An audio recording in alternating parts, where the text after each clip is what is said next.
Neyroplastiklik bolalik va o'smirlik davrini ajralmas xususiyatidir. O'smirligingizni eslab ko'ring, o'sha paytda eshitilgan musiqa hech qanday boshqa musiqa bilan taqqoslanmaydi. Chunki o'smirlikda tanangiz gormonlar va neyromodulatorlar bilan to'lib toshadi. O'sha davrda endi ahamiyatsiz tuyuladigan voqealardan olingan ma'no juda katta. Yoshlik davrida o'sha qo'shiq qandaydir juda katta ma'no kasb etdi va bu sizdagi neyrokimyoviy holat tufayli. Lekin kattalarga kelganda kuchliroq bir stimulyator kerak bo'ladi. Agar kattalikda sevib qolgan bo'lsangiz yoki biror rasmni ko'rib, u sizni shunchalik hayratda qoldirsa, unda siz abadiy o'zgargan bo'lasiz. Lekin Met muzeyiga borib, bir nechta rasmlarni ko'rishingiz, har bir rasm sizni miyangizda abadiy ko'chirilib qo'yilganini anglatmaydi. Nerv tizimi bu jihatdan juda samarali. U o'zicha o'zgarib turmaydi. Faqat zarur bo'lsa o'zgaradi.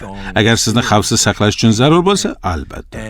Shuning uchun qo'rquvni miyamizni o'zgartirishdagi ta'siri oddiy qiziqishdan ancha kuchli. Agar biror narsani ko'rib unga muhabbat sezsangiz, bu miya o'zgarishiga olib keladi, lekin miya bilan birlashtirmoqchi bo'lgan narsaga e'tibor qaratishingiz kerak.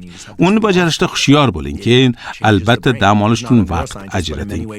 Chunki miya aslida qayta simlanuvchi jarayonni u uyqu, meditatsiya holatlarida va dam olish vaqtida amalga oshiradi. Faqatgina mana shu holatda miya o'z-o'zini tiklashi mumkin. Uyqu, dam olish va yaxshi vaziyatda miya o'zini tiklaydi. Bir ibora bor. Eski itga yangi hiylalarni o'rgata olmaysan. Va menimcha, katta bo'lganimiz sari ba'zan qo'rqoq bo'lib qolamiz. Chunki biz narsalar qanday bo'lishiga va kundalik tartibga juda moslashamiz. Ammo o'zgarish mumkin emas deb o'ylay boshlaymiz. Va bu o'z-o'zidan o'zgarishni qiyinlashtiradi. Siz eski itga yangi hiylalarni o'rgatishingiz mumkin deyapsiz, shundaymi? Buni eslatganingizdan juda ham xursandman. Keling, hozirning o'zida bu afsonaga nuqta qo'yamiz. Eski itga yoki odamlarga yangi hiylalarni o'rgatishingiz mumkin. San Diegodagi Salk instituti tomonidan o'tkazilgan ajoyib tadqiqotlar mavjud. Bu tadqiqotlar keksa yoshdagi odamlarda, ya'ni 80-90 yoshdagi odamlarda ham yangi neyronlarni qo'shilishi davom etishini ko'rsatdi. Bizning tushunchamizga ko'ra insonning maksimal umri 120 yil atrofida. Ko'p yoki undan kam, lekin ko'pchilik odamlar 100 yoshga yetmaydi. Shuning uchun 80 yoki 90 yosh bu juda katta yosh. Ammo hali ham yangi neyronlarni qo'shilishi davom etmoqda. Tajribada keksa odamlar yangi neyronlarga singib ketadigan bo'yoqni qabul qilishga rozi bo'lishdi. Ular vafot etgandan so'ng miya mikroskop ostida tekshirilgan va hatto keksa yoshda ham yangi neyronlarni qo'shilishi kuzatildi. 90 yoshdamisiz, 70 yoki 50 yoshdamisiz, farqi yo'q. Agar o'rganmoqchi bo'lsangiz, o'rganishingiz mumkin. Va bu o'rganish neyroplastiklik orqali sodir bo'ladi.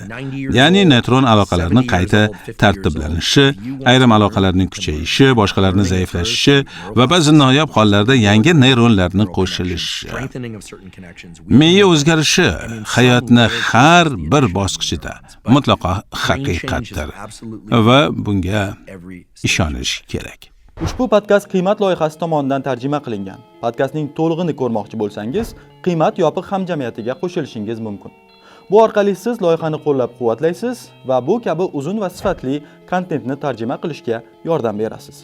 Obuna narxi 48 ming so'm. Obuna ichiga har oy 2 tadan 4 tagacha tarjima qilingan podkast kiradi. Va bundan tashqari qaysi podkastlarni tarjima qilishimizga ham ovoz berishingiz mumkin. Tarjima va ovoz berish mehnati kuch va xarajat talab qiladi. Va qo'llab-quvvatlashingiz orqali qiymat loyihasi sizga qiymat berishda davom etishiga yordam berasiz. Obuna sotib olish uchun Telegram orqali qiymat adminga plus belgisini qoldiring. Havola video ostida.